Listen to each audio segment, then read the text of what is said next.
After the bloodshed and tragedy of World War II, the nations of the world were exhausted and ready to make peace. Despite their differences among each other, and their various post-war requests and reparations, the last thing any of them wanted was to be involved in another war. Yet the differing ideologies between what Stalin called the two camps was unavoidable, and this led to the Cold War, which lasted from 1945 to 1991, between the USA and the USSR, or the Union of Soviet Socialist Republics. However, the Soviets had another conflict with a formerly friendly country in the 20th century, China. This clash is known as the Sino-Soviet split. The world post-World War II was a bipolar world with no middle ground, where relations were formed on a friend or foe basis, with the status of friend being dubious itself. China, which became a communist country, the People's Republic of China, in October of 1949, was led by communist leader Mao Zedong. After the war, China saw that the world was splitting in two, and felt it necessary to lean to one side, and join the Soviets in an alliance, articulated in Mao's Lean to One Side speech. China must unite in a common struggle with those nations of the world that treat us as equal. That is, ally ourselves with the Soviet Union, and form an international united front. We must lean to one side. Mao's speech reiterates Stalin's two camps doctrine, the idea that the world was separated into Western democracies and Eastern communist countries. A few months after Communist China was born, the two nations signed the Sino-Soviet Treaty of Alliance on February 14, 1950. It stipulated that the Soviets will be able to maintain their privileges in China's northeastern provinces in return for an increase in Soviet support for China, such as a $300 million loan. However, the loan of $300 million was not enough. It is said that Mao requested a $3 billion loan. From the very beginning of the alliance, the Soviets showed their reluctance to truly help China. As stated in the treaty, each contracting party undertakes in the spirit of friendship to develop and consolidate economic and cultural ties between China and the Soviet Union, to render the other all possible economic assistance. Mao had mixed feelings about the treaty. On one side, he thought the alliance would help China's security interests and would give them the power to wipe out political, economic, social, and cultural legacies of old China. However, Mao didn't care for Soviet leader Joseph Stalin's raw use of the language of power, nor the way he was treated as the inferior younger brother. For Mao, subservience to Stalin was not without reservation, for Mao believed the principle of equality as essential to intra-bloc relations. Stalin also had his disagreements with Mao. He felt that Mao's interpretation of Marxism, using peasants as the basis for revolution, could not be genuine revolutionary Marxism, which should feature workers leading an urban-based class war. Mao showed interest in developing Marxism-Leninism, and this was an indication that the Chinese contingent in the socialist camp was not going to remain a passive player. He saw himself as an authority on communism, creating a new form of Marxism known as Maoism. The Soviets disliked Mao's self-given authority, but Maoism was tolerated by Moscow as legitimate, only because all other types of communist insurrection in China had failed. So they had these ideological disagreements, and neither of them wanted to give in, and Stalin wanted but couldn't quite control actions of Mao and the Communist Party, the CCP, Chinese Communist Party. But how far was Moscow willing to go until the Chinese would outgrow Soviet tutelage and stake out a place for itself? From the beginning, the Sino-Soviet relationship was filled with distrust and disunity. There was a constant testing by both sides, as well as an intense insecurity which communist rhetoric and political posturing could conceal for a time, but ultimately fail to remove.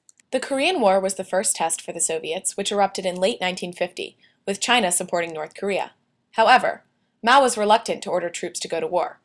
Only when he was convinced that the Soviets would provide all kinds of military support would he send them. Stalin did send assistance, but the Chinese were insulted when the Soviets demanded that China pay for all the weapons and materials the USSR had supplied. On March 1, 1953, Stalin suffered a brain hemorrhage and died 4 days later.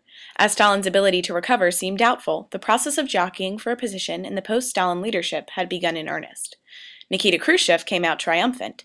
He replaced Stalin as the head of the CPSU, or Communist Party of the Soviet Union. Nations around the world knew that without Stalin's iron fist, the situation after his death was bound to change. Stalin had dominated all aspects of communist life, but by 1956, Khrushchev and other leaders of the CPSU sought to show that both foreign and domestic policies were changing. Khrushchev was extremely different from Stalin. He tried to maintain a peaceful coexistence with the Western democracies, especially the United States. He believed capitalism and communism should accept the continuing existence of one another, rather than using force to destroy each other. Mao saw this as a betrayal of Marxism, known as revisionism. To Mao, Khrushchev was going backwards. He was desecrating the Marxist-Leninist thesis of inevitable war between capitalism and socialism. Though Khrushchev's policies were positive and called for peace rather than war, the death of Stalin diluted the power of a totalitarian rule in the communist bloc. Khrushchev distanced himself and the Soviet Union even further from Stalin with his secret speech of 1956, entitled On the Personality Cult and Its Consequences, also known as the De-Stalinization Speech. In this speech, he denounced Stalin and exposed his treachery, as well as claiming that war was not fatalistically inevitable. This speech had grave and far-reaching implications for the international communist movement in general, and for the CCP in particular. Soviet and Stalinist leadership was too heavily ingrained in Mao's own style. To denounce Stalin was to denounce Mao.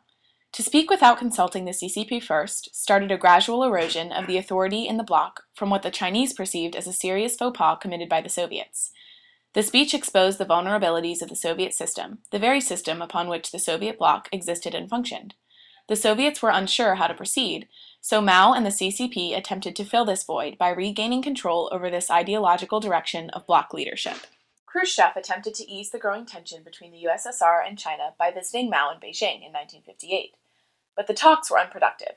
In the late 1950s, the fissure between the Soviets and the Chinese continued to grow.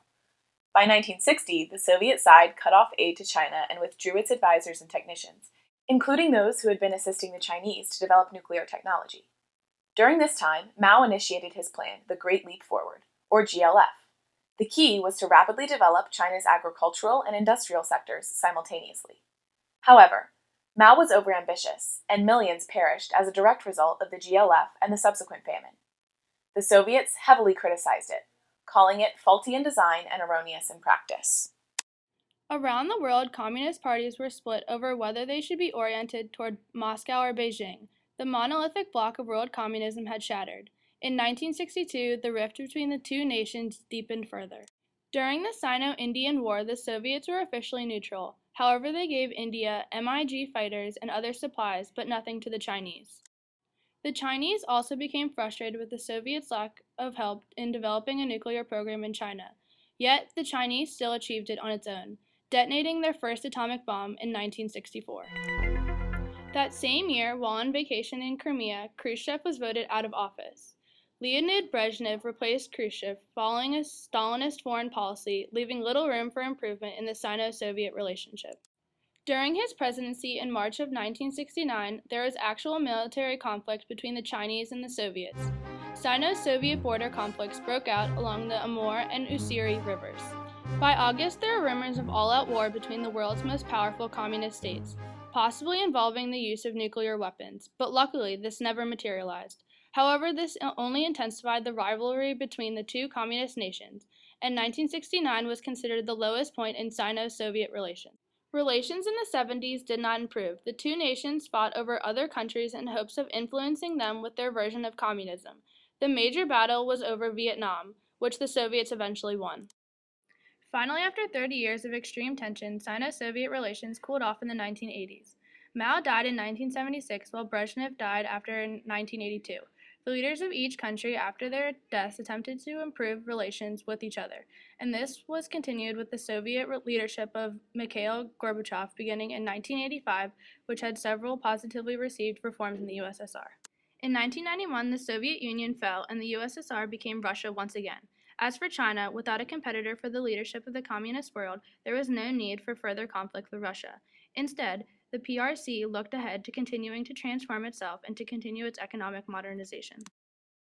The blame for the clash between the two biggest communist nations in the 20th century cannot be placed on neither China nor the Soviet Union. All of these differences in their ideological, foreign, and domestic concerns, along with the personality clashes between the leaders, most notably Stalin and Mao, led to what is known as The Sino-Soviet split.